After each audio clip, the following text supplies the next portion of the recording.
Hello everyone, welcome to my channel. My name is Ari, and today we're going to have some more stories about our toxic life. But before we start, it would be so much appreciated if you would subscribe to my channel, like the video, if you enjoy it, and maybe leave a comment down below. These simple clicks would mean a lot to the future of this channel and really reward the effort that I put in every day. And now without further ado, let's go. Today's first story.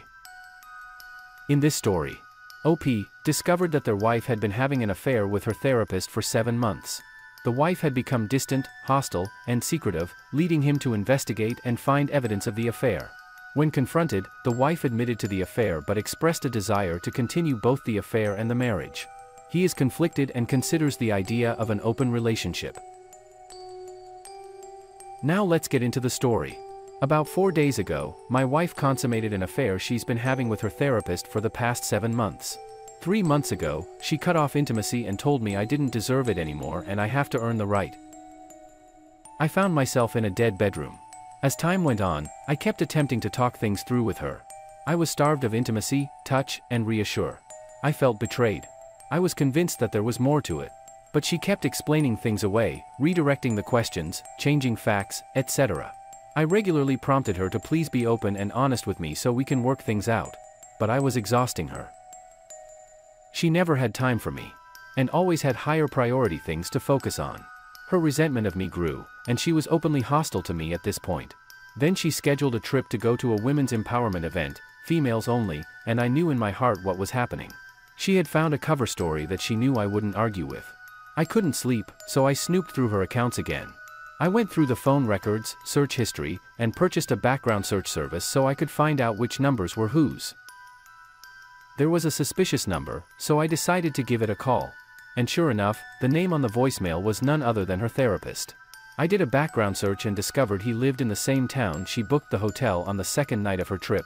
I accessed her search history and put together a timeline of events, of conversations we had compared to her, very disturbing search results, and various other findings. All of my fears were confirmed. Even worse than I had imagined. She was researching how marriages turn out with your therapist, how to document evidence to prepare for a divorce. She stalked him and his family, did background checks on them, researched how to hide assets during a divorce, how to catfish someone, the law of if a therapist could lose their license if they had intimate with a client. And the list of things went on. She Googled this man nearly every day. The evidence was undeniable. She absolutely loves this man and was stalking him the day before her trip 5 days ago. She searched how to not fart during intimacy. All the pieces were there, and I knew exactly what was going on. I sent her a text message Sunday morning, outlining all of the things I knew that were going on.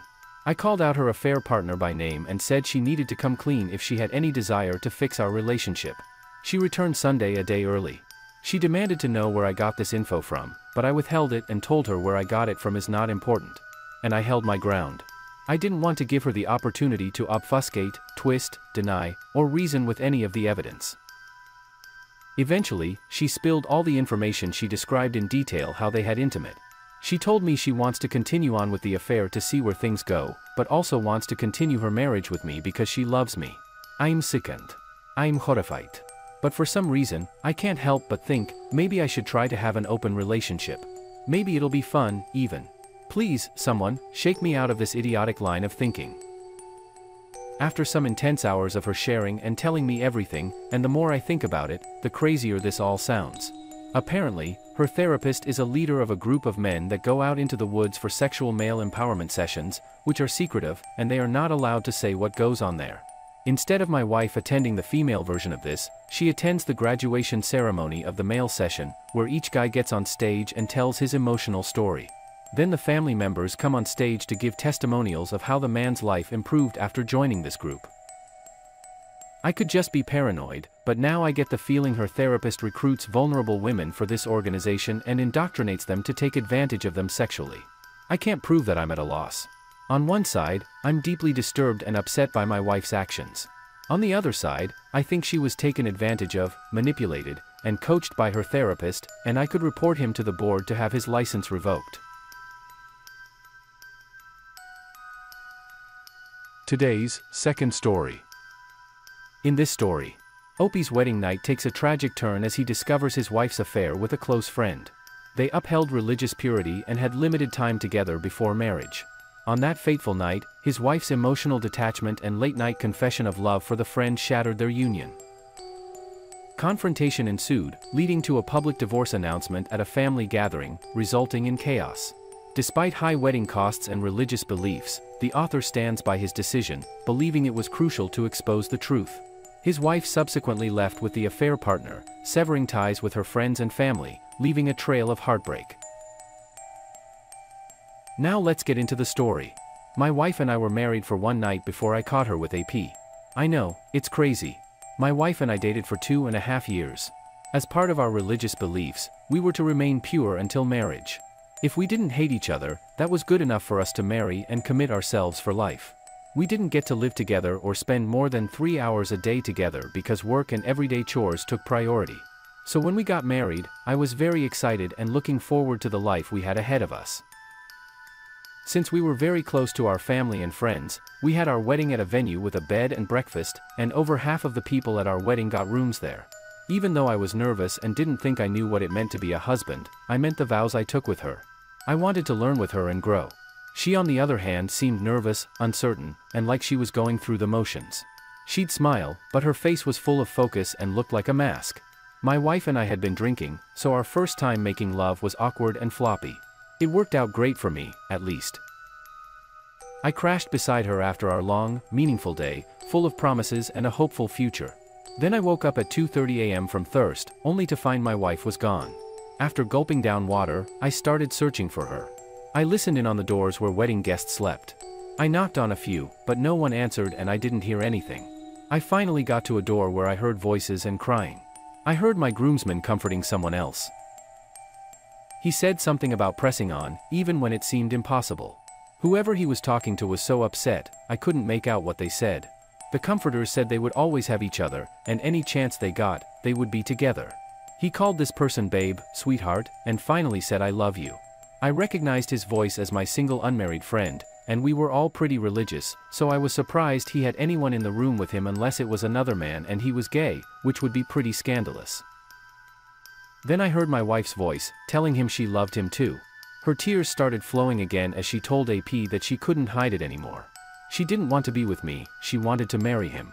All she could do to get through the vows was picture them standing at the altar together. The only way she was able to sleep with me was by getting drunk. I covered my mouth to keep from letting out a noise of shock, but my weight shifted and the floor creaked.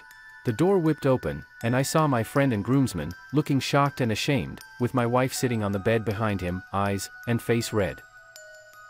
I don't know how I found the words to say at this moment, the news of their affair was so surprising to me. I looked at my wife and told her she shouldn't have pretended to love me.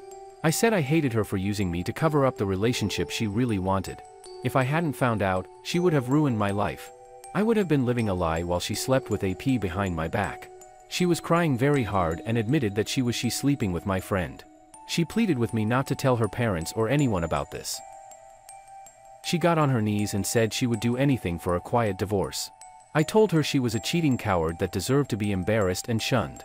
Facing that would probably be easier than putting on a charade for her entire life. I went back to my room and contemplated what to do. Most of our family and friends would be at a grand breakfast tomorrow, so that's where I planned to tell everyone. The next morning, my wife was laying next to me in our bed, being extremely sweet and loving. I jumped up and yelled that she was disgusting for trying so hard to trick me. She said we could get away with pretending we were married, while I slept with anyone I wanted. This went against so many morals I had. I told her to forget about me and accept whatever her future holds. We went downstairs and she was sweating bullets. Before we met everyone, I told her she had to face her consequences for lying to everyone and cheating on me. It might be hard to recover from, but she learned how important it is to live an honest life. I stood in front of the wedding attendees, all blissfully munching away, and told them my wife and I would be getting a divorce. Her dad started choking, and everyone demanded to know why. I told them my wife was sleeping with someone else, and I refused to live a lie. There was a collective gasp and head turned towards my wife. I stepped down to go pack my things, and as soon as I rounded the corner, I heard questions and shouting. Then AP stepped in, and it got much worse. The venue actually called the police, because the whole family was chaotically yelling at each other, and punches may or may not have been thrown. I think my wife's parents spent $15,000 on this wedding. That's enough to drive anyone crazy. Then you can add the complete disregard their daughter showed for the religion we all followed. I did not feel bad, because besides cheating on me, this woman was willing to act as my wife for our entire lives, like that was easier than facing the truth about herself and her actions.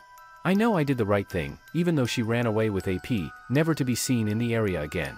Her parents sent apologies and gifts, telling me they only wished happiness for me and didn't raise their daughter to behave like this. I have no idea where she is today, but it's without the support of her friends and family. Today's third story. In this story, a once happy marriage crumbled when the protagonist's father's unsettling warning about infidelity came true. The marriage, strained by the wife's changing attitude and ambition, took a devastating turn when she began working late and was caught rendezvousing with the protagonist's father at a hotel. A confrontation ensued, leading to a divorce and a shattered family. Struggling to come to terms with the shocking betrayal, the protagonist found solace in music and moved in with their supportive mother. Now let's get into the story. My father warned me before my wedding that he believed my fiancée would cheat on me if presented with an opportunity. I hated that he told me this. I never had a good relationship with my father, and I believed he was jealous that my fiancée was prettier than my mom and really in love with me. I didn't plan on having a close relationship with him during my married life. My mom was different. I could tell her anything and she was really supportive. I almost felt bad she was still married to my asshole of a father. I went through with the marriage because my woman never gave me something to worry about. We were married for 7 years, living an hour and a half away from my parents that entire time before more than one marriage came to an abrupt end. My wife had a job 30 minutes away in the direction of my parents' house. She started to become condescending and rude to me in February of that year. Eventually, I felt like the less I said the better. So we just started watching movies or shows together when she was home from work. I worked from home writing and recording music there. When I first started getting gigs, my wife was really supportive and came to my shows. After a few years, she got bored with it. I think she wished for me to become rich and famous. My wife continued disrespecting me and getting snappy until she told me she needed to start working late. Sometimes I didn't believe that was the case. I waited in my car in her work parking lot. When she left at the usual time, she drove the opposite direction of work. I followed her all the way to my parents' house. I turned off my car lights way down the road and just inched closer along the curb up. I saw my dad get in the car with her before she drove away was all I could think as I followed them at a long distance. I called my mom as I drove. She was out to dinner with a group of old friends. She asked me if anything was wrong and if she needed to come home, and I told her no. I said she could call me tomorrow. I didn't want to tell her what was happening. They pulled into a shopping center suddenly, and I think it was because they suspected they were being followed. I continued on pulling into a neighborhood shortly ahead. I could see through the trees the moment my wife's car pulled out. They literally drove down the street to a hotel. I parked my car next to hers. This couldn't be happening. Did she drive my dad to a hotel? How was I supposed to get through something like this? How was my mom supposed to get through this? It was so unfair. After this, I was going to move out of state. My wife and father came out of the hotel an hour later. I was waiting by my wife's car, and she freaked out when she saw me. My dad had a strange demeanor. I then decided to walk up to him and punched him in the face. He fell down, and a hotel employee saw this. They called the police. My wife was already crying. She couldn't believe I was there. I think because I was there, she was more abruptly hit with the reality of what she'd done. She cried really hard, telling me she was sorry. Repeatedly, I screamed some choice words at her while my dad got to his feet. I told him he was a horrible father and the only reason my wife slept with him was that he convinced her to. I told him he was dead to me. I looked at my wife and called her a worthless harlot. I told her I would never see her again. After our divorce was final, she reached out for me with tears streaming down her face like she needed a forgiving embrace. I pushed her away, and she started crying even more. I got in my car to leave, but the police showed up. I told them everything that happened, and my dad, surprisingly, didn't press charges against me for punching him. My wife apparently felt some remorse because she refused to give my dad a ride home. The police had to. I found out the next morning that he told my mom he was mugged while on a walk. I ignored all the calls and texts from my wife. She apparently slept in the hotel parking lot in her car since I told her she wasn't welcome in my house anymore. My mom called me the next morning, which is when she told me about the mugging. As hard as it was, I told her what happened the night before. At first she didn't believe me, but then it made more sense to her, and she knew I wouldn't lie about this. She wasn't as upset as I thought. She was more apologetic to me because it was my wife. She said she hadn't been very happy in the relationship for a while now, and this was a good time to end it. I was relieved we could support each other through the divorce process. My mom moved in with me, and my wife moved in with my dad. She only stayed there for 1 week, though my dad said she wasn't worth keeping around. Due to the infidelity and the police report that recorded the 3 of us at the hotel, my mom and I each got to keep our houses. My dad moved into a motel. My mom's house was built in such a way that it could easily be transformed into 2 independent living spaces. I used the money from selling my house to remodel my mom's house so I could live with her. She loved this idea. We each had our own front door, but we lived in the same place. We kept each other company and gave each other support. My wife moved out of state instead of me. She apparently had a distant cousin to live with in Philadelphia. My ex tried apologizing and asking me if we could move on from it. Even after the divorce, she had a hard time accepting we were over, and she told me she missed me every day.